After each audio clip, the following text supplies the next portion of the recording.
ലോകത്തിലെ ഏറ്റവും മികച്ച ജോഡികളാണ് ചിരിയും കരച്ചിലും. അവരൊരിക്കലും പരസ്പരം കണ്ടുമുട്ടുന്നില്ല. അഥവാ കണ്ടുമുട്ടിയാൽ അതായിരിക്കും ജീവിതത്തിലെ ഏറ്റവും മികച്ച നിമിഷം. അപ്പൊ എല്ലാവർക്കും നല്ലൊരു ദിവസം ആശംസിക്കുന്നു. പതിവ് പോലെ തന്നെ ഞാൻ ഇന്ന് കുറച്ച് നേരത്തെ എഴുന്നേക്കാന്നൊക്കെ വിചാരിച്ച് കിടന്നതാണ്. പക്ഷെ കുറച്ച് ലേറ്റ് ആയിപ്പോയി. കാരണം വേറൊന്നുമല്ല, 2-3-4 ദിവസമായിട്ട് എനിക്ക് നല്ല സുഖമില്ല. പനിയാണോ എന്ന് ചോദിച്ചാൽ പനിയല്ല. എന്നാൽ എന്റെ സൗണ്ട് ഒക്കെ നല്ലതുപോലെ അടഞ്ഞിരിക്കുകയാണ് കേട്ടോ. രാവിലെ നല്ല തണുപ്പുണ്ട്. ചില ദിവസങ്ങളിൽ രാവിലെയാണ് ഞാനൊന്ന് കിടന്ന് ഉറങ്ങാറുള്ളത്. കേശുക്കുട്ടനാണെങ്കിലും ചേട്ടനാണെങ്കിലും എന്റെ വീട്ടിലാണെങ്കിലും ഇപ്പൊ എന്റെ ഫ്രണ്ട്സിനാണെങ്കിലും ഒട്ടുമിക്ക എല്ലാവർക്കും ഇങ്ങനത്തെ ഒരു അവസ്ഥയാണ്. തൊണ്ടയടപ്പ്, പെട്ടെന്നുള്ള പനി, ചിലപ്പോൾ ഈ ക്ലൈമറ്റ് ചേഞ്ച് കൊണ്ടൊക്കെ ആയിരിക്കും അല്ലേ. അപ്പൊ രാവിലെ എഴുന്നേറ്റ് വന്നാല് ഞാൻ കുറച്ച് പാത്രങ്ങൾ കഴുകി തലേന്ന് രാത്രിയിൽ വെച്ചിട്ടുണ്ടായിരിക്കും. അതെല്ലാം ഞാൻ എടുത്ത് അതാത് സ്ഥാനത്ത് വെക്കുക. കാരണം ഒന്ന് ക്ലീൻ ആയിട്ടൊക്കെ ഇരിക്കുന്ന കാണുമ്പം എനിക്ക് ജോലി ചെയ്യാനും അതൊരു ഇൻസ്പിറേഷൻ ആണ് കേട്ടോ. പിന്നെ അങ്ങനെ കുറച്ച് ചീര ഉണ്ടായിരുന്നു. ഈ വീട്ടില് ചീര എല്ലാവർക്കും വലിയ ഇഷ്ടമാണ് കേട്ടോ. പ്രത്യേകിച്ച് കേശുക്കുട്ടന് പച്ചച്ചീരയും ചുവന്ന ചീരയൊക്കെ ഒരുപാട് ഇഷ്ടമുള്ള കൂട്ടത്തിലാണ്. അപ്പൊ പിന്നെ ചീരയൊക്കെ ഉണ്ടെങ്കിൽ കേശുക്കുട്ടൻ നല്ലതുപോലെ ചോറൊക്കെ കഴിച്ചോളും. എല്ലാ ഫുഡുകളും എരിയും ഉപ്പും എല്ലാ കാര്യങ്ങളും ഉപ്പും പുളിയും എല്ലാം കൂട്ടിയിട്ടാണ് കേശുക്കുട്ടൻ കഴിക്കാറുള്ളത്. അങ്ങനെ ഫുഡിന് അങ്ങനെ അവനൊരു കഴിക്കാഴികയൊന്നുമില്ല. എല്ലാ ഫുഡും കഴിച്ചു തന്നെയാണ് വളർത്തുന്നത്. പിന്നെ എന്റെ ചേട്ടൻ നേരെ തിരിച്ചാണ്. പച്ചക്കറികളൊക്കെ ഒന്ന് കഴിച്ചു കിട്ടാൻ വേണ്ടി കുറച്ച് പാടാണ് കേട്ടോ. പിന്നെ ഈ വീഡിയോയിൽ കാണുന്നത് പോലെ എല്ലാ പ്രാവശ്യവും ഞാൻ ഈ പാചകങ്ങളൊന്നും എനിക്ക് ചെയ്യാനൊരു മൂഡ് കാണത്തില്ല. ചില ദിവസത്തെ എൻ്റെ ഓരോ ദിവസത്തെ മൂഡ് പോലാണ് ഓരോരോ പാചകങ്ങളും ഓരോരോ വിഭവങ്ങളും എല്ലാം ഞാൻ ഉണ്ടാക്കുന്നത്. മീനും ചിക്കനും ബീഫും എല്ലാം കഴിക്കും, എല്ലാം ഞാൻ ഉണ്ടാക്കും. ഈ പാചകങ്ങളൊന്നും ഞാൻ നേരത്തെ പഠിച്ചുകൊണ്ടൊന്നും വന്നതല്ല കേട്ടോ. കല്യാണം കഴിഞ്ഞതിന് ശേഷമാണ് എല്ലാ പാചകങ്ങളും ഞാൻ പഠിച്ചു തുടങ്ങിയത്. എല്ലാം എല്ലാവർക്കും ആദ്യം മുതലേ പഠിച്ചൊന്നും ചെയ്യാൻ പറ്റുന്ന കാര്യങ്ങളൊന്നുമല്ല. ഈ പാചകങ്ങളാണെങ്കിലും ഏത് ജോലിയാണെങ്കിലും അതിൻ്റെതായ മഹത്വം ഓരോരോ ജോലിക്കുണ്ട്. അതുപോലെ തന്നെ പാചകത്തിനുമുണ്ട്. അങ്ങനെ പഠിച്ചതാണ്. കാരണം എൻ്റെ വീട്ടിൽ ഞാൻ ഒരു കഴിച്ച പാത്രം പോലും കഴുകി വെക്കാത്ത ഒരാളായിരുന്നു. എൻ്റെ അമ്മ എനിക്ക് കോളേജിൽ പോകുന്ന സമയത്ത് വരെയും എനിക്ക് ചോറൊക്കെ കെട്ടിപ്പൊതിഞ്ഞ് എൻ്റെ കയ്യിൽ കൊണ്ട് തരുന്ന ഒരാളായിരുന്നു. പിന്നെ ഇപ്പോഴാണ് എനിക്ക് അമ്മയുടെയൊക്കെ ആ ഒരു മൂല്യം ഞാൻ ഒരുപാട് മിസ് ചെയ്യുന്നു. കാരണം ഒരു കുഞ്ഞുണ്ടായതിനു ശേഷമാണ് ഞാൻ എൻ്റെ ജോലി തൽക്കാലം ഒന്ന് സ്റ്റോപ്പ് ചെയ്തതും വീട്ടിൽ തന്നെ ഇങ്ങനെ പാചകവും കുഞ്ഞിനെ നോക്കലും കാര്യങ്ങളും ഒക്കെ ആയിട്ടൊന്ന് ഒതുങ്ങിപ്പോയത്. കാരണം എപ്പോഴും ഞാൻ ജോലിക്കൊക്കെ പോയി കളിച്ച് ചിരിച്ച് ഓടിച്ചാടി നടക്കുന്ന ഒരാളായിരുന്നു കല്യാണം കഴിഞ്ഞൊരു അമ്മയാവുന്ന സമയം വരെ. എന്നാൽ കേശുക്കുട്ടനുണ്ടായതിനു ശേഷം വീട്ടിൽ ഞാനും ചേട്ടനും കേശുക്കുട്ടനും മാത്രമാണ്. അപ്പൊ കുഞ്ഞിനെ ഒന്ന് സ്കൂളിൽ പോകുന്നത് വരെ എനിക്ക് ജോലിക്കോ കാര്യങ്ങൾക്കോ ഒന്നും തൽക്കാലം പോകാൻ പറ്റാത്തൊരവസ്ഥയാണ്. കാരണം കുഞ്ഞല്ലേ. പിന്നെ എനിക്ക് 5 വർഷത്തിന് ശേഷം ഉണ്ടായ കുഞ്ഞാണ് കേട്ടോ കേശു. അപ്പൊ അവന്റെ ആ ചൈൽഡ്ഹുഡും കാര്യങ്ങളും ഒക്കെ ഞാൻ ശരിക്കും എൻജോയ് ചെയ്യുന്നുണ്ട്. എന്നിരുന്നാലും രാവിലെ എഴുന്നേൽക്കുക, പാചകം ചെയ്യുക, എല്ലാവർക്കും കൊടുക്കുക, തൂക്കുക, വാരുക, തുണി വിരിക്കുക, എല്ലാ കാര്യങ്ങളും ചെയ്യുമ്പോൾ നമുക്ക് എല്ലാ ദിവസവും നമുക്ക് മടുപ്പ് വരും. ചില ദിവസം നമുക്ക് സങ്കടം വരും, സന്തോഷം വരും. അയ്യോ, എനിക്ക് ജോലിക്ക് പോകാൻ പറ്റുന്നില്ലല്ലോ, നാളെ എനിക്ക് എവിടെയെങ്കിലും ജോലിക്ക് കയറാൻ പറ്റുമോ, എന്റെ ജീവിതം ഇങ്ങനെ അടുക്കളയിൽ ഒതുങ്ങി പോവോ എന്നൊക്കെയുള്ളൊരു ചിന്തയും കാര്യങ്ങളും ഒക്കെ എല്ലാ അമ്മമാർക്കും ഉണ്ടാവും. ഒരു ജോലിക്ക് അവനൊന്ന് സ്കൂളിൽ പോകുന്ന സമയം വരെ. ഇപ്പം എന്നെപ്പോലെ ഇപ്പൊ ഈ വീഡിയോ കണ്ടുകൊണ്ടിരിക്കുന്ന അമ്മമാർ ചിന്തിക്കുക, അയ്യോ ഞാൻ ചിന്തിക്കുന്നത് തന്നെയാണല്ലോ ഈ കുട്ടി പറയുന്നതെന്ന്. അതെ, എനിക്കും അങ്ങനെ ചില ദിവസങ്ങൾ തോന്നാറുണ്ട്. ചിലപ്പോൾ ഞാൻ കരയാറൊക്കെ ഉണ്ട് കേട്ടോ.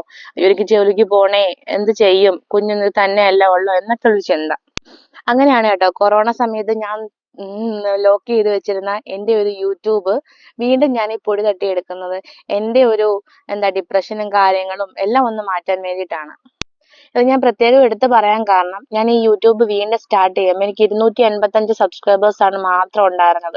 ഇപ്പൊ അതൊരു 557 സബ്സ്ക്രൈബേഴ്സ് എങ്കിലും ആയിട്ടുണ്ടെങ്കിൽ എൻ്റെ ഓരോ വീഡിയോയിലും ഞാൻ ആൾക്കാരോട് പറയും സബ്സ്ക്രൈബ് ചെയ്യണേ, ലൈക്ക് ചെയ്യണേ എന്നൊക്കെ. അപ്പൊ ഒരു പ്രാവശ്യം ഒരു കുട്ടി എന്നോട് ചോദിച്ചു, ചേച്ചി പൈസ കിട്ടാൻ വേണ്ടല്ലേ? പൈസ കിട്ടാൻ വേണ്ടിയിട്ട് മാത്രമല്ല ഞാൻ തുടങ്ങിയിട്ടുള്ളത്, എൻ്റെ ഒരു ബോറടി മാറ്റാനാണ്. കാരണം ചില ദിവസങ്ങളിൽ എനിക്ക് നല്ല സങ്കടം വരും. എന്ന് ഈ പാചകം കൊണ്ടിരുന്ന എന്താ ശരിയാവാത്തത്, ശരിയാവില്ലല്ലോ, നാളെ എന്തെങ്കിലും ജോലിക്ക് പോകണ്ടേ, പൈസ ഉണ്ടാക്കണ്ടേ, എന്റെ ലൈഫ് ഇങ്ങനെ തന്നെ അടുക്കളയിൽ തന്നെ നിൽക്കണോ, ഒരു കുഞ്ഞായി അവനെ എങ്ങനെ ഒറ്റയ്ക്ക് ഇരുത്തിയിട്ട് ഞാൻ ജോലിക്ക് പോകും. അതൊക്കെ ഒന്ന് മാറാൻ വേണ്ടിയിട്ടാണ് പുതിയ പുതിയ കണ്ടന്റുകൾ തപ്പുന്നതും അത് എഡിറ്റിങ്ങും കാര്യങ്ങളും ഒക്കെ ആകുമ്പോൾ ഞാൻ ഓരോ ദിവസവും ബിസിയാണ് ഇപ്പം. കാരണം ഒരു വീഡിയോ എടുക്കുന്നതിനേക്കാളും പ്രയാസമാണ് അത് എഡിറ്റ് ചെയ്യുന്നത്. അപ്പൊ എഡിറ്റ് ചെയ്ത് അപ്ലോഡ് ചെയ്യുമ്പോൾ നമുക്കത് മറ്റുള്ളവർ കാണുമ്പോൾ ഇപ്പൊ ഇതിനകത്ത് വരുന്ന ഓരോരോ കമന്റുകളും എനിക്ക് എന്റെ വിശേഷങ്ങൾ ചോദിക്കുന്ന എന്റെ സുഹൃത്തുക്കളെ പോലെയും അല്ലെങ്കിൽ എന്റെ കൂടെ പഠിച്ച ആൾക്കാരെ പോലെയൊക്കെയാണ് കേട്ടോ. ഓരോ കമന്റ് കാണുമ്പോൾ എനിക്ക് ഒരുപാട് സന്തോഷം തോന്നാറുണ്ട്. അങ്ങനെയാണ് ഞാൻ വീഡിയോ, അതായത് ചാനൽ യൂട്യൂബ് വീണ്ടും പൊടി തട്ടിയെടുത്തത്. അല്ലാതെ കാശിന് വേണ്ടിയിട്ട് മാത്രമല്ല. കാരണം കാശിന് വേണ്ടിയിട്ട് നമ്മൾ കാശിന്റെ പുറകെ എങ്ങനെയും കാശുണ്ടാക്കണം എന്ന് പോയി കഴിഞ്ഞാൽ നമുക്ക് ആദ്യം നഷ്ടപ്പെടാൻ പോകുന്നത് നമ്മുടെ സമാധാനമായിരിക്കും. അപ്പൊ അതിന് ഞാൻ തയ്യാറാവുന്നില്ല. പതുക്കെ പതുക്കെ ചാനൽ വളർന്നു വരുന്നുണ്ടെങ്കിൽ വളർന്നു വരട്ടെ, എല്ലാം ഞാൻ ദൈവത്തിന് വിട്ടുകൊടുക്കുകയാണ്, നിങ്ങൾക്കും. അപ്പൊ അങ്ങനെയാണ് ഞാൻ യൂട്യൂബ് ചാനൽ തുടങ്ങിയത്. പിന്നെ ഈ പാചകങ്ങളും കാര്യങ്ങളൊന്നും നേരത്തെ ഒന്നും ഞാൻ പഠിച്ചതൊന്നുമല്ല.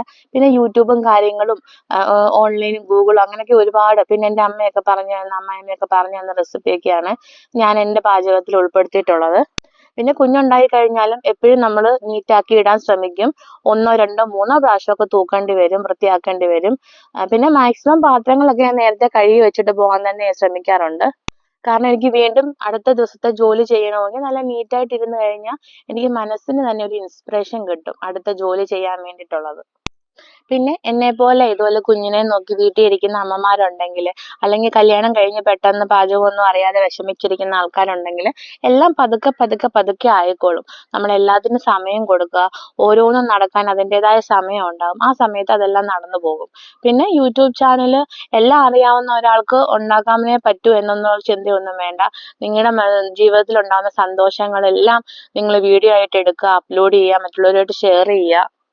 പിന്നെ ഈ യൂട്യൂബ് തുടങ്ങിയ സമയത്ത് ഒരുപാട് പേര് എന്നെ ഹെൽപ്പ് ചെയ്തിട്ടുണ്ട്. ചേട്ടന്, പിന്നെ എൻ്റെ കേശുകൂട്ടന്, എൻ്റെ വീട്ടുകാര്, എൻ്റെ ഫ്രണ്ട്സ്, പിന്നെ നിങ്ങൾ എല്ലാവരും എൻ്റെ വീഡിയോ നൽകുന്ന സപ്പോർട്ടും കാര്യങ്ങളും ഒക്കെയാണ് ഓരോ ദിവസവും അടുത്ത വീഡിയോ ഇടാൻ വേണ്ടിയിട്ട് എനിക്കൊരു പ്രചോദനമാവുന്നത്. അപ്പൊ അതുപോലെ എല്ലാ ദിവസത്തെയും പോലെ തന്നെ ഞാൻ ഇന്ന് ചീരത്തോരൻ വെച്ചിട്ടുണ്ടായിരുന്നു. രാവിലെ നൂഡിൽസ് ആണ് ഉണ്ടാക്കിയത്. പിന്നെ ചേട്ടന് പൊതി കെട്ടി കൊടുത്തിട്ടുണ്ടായിരുന്നു. ചോറ് കൊണ്ടുപോകുന്നുണ്ട് എല്ലാ ദിവസവും. പിന്നെ ഇന്ന് വൈകിട്ട് ഞാൻ എൻ്റെ വീട്ടിൽ പോകുന്നുണ്ട്. കഴിഞ്ഞ ദിവസം ഞങ്ങളുടെ വീട്ടിലൊരു മരണം ഉണ്ടായി. അപ്പൊ അതിന്റെ സഞ്ചയനം നാളെയാണ്. ചേട്ടന് ക്രിക്കറ്റിന്റെ ടൂർണമെന്റും ഉണ്ട്. അതിനൊക്കെ പോകാൻ വേണ്ടിയിട്ട് ഇന്ന് ഞാൻ എൻ്റെ വീട്ടിലേക്ക് പോകും. അവിടെ നിന്ന് ചേട്ടൻ തൊടുപുഴയാണ് ടൂർണമെന്റ്. അവിടെ പോയിട്ട് വന്നിട്ട് ഞങ്ങൾ ആ വീട്ടിലും കൂടെ കയറിയിട്ട് നാളെ വൈകിട്ട് തന്നെ തിരിച്ചു വരും. കാരണം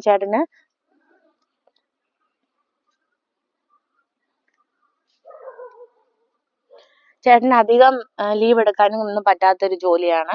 ചേട്ടൻ അങ്ങനെ ലീവ് എടുക്കാറില്ല. അപ്പൊ എല്ലാവർക്കും വീഡിയോ ഇഷ്ടമായെങ്കിൽ ലൈക്ക് ചെയ്യുക, ഷെയർ ചെയ്യുക, സബ്സ്ക്രൈബ് ചെയ്യുക.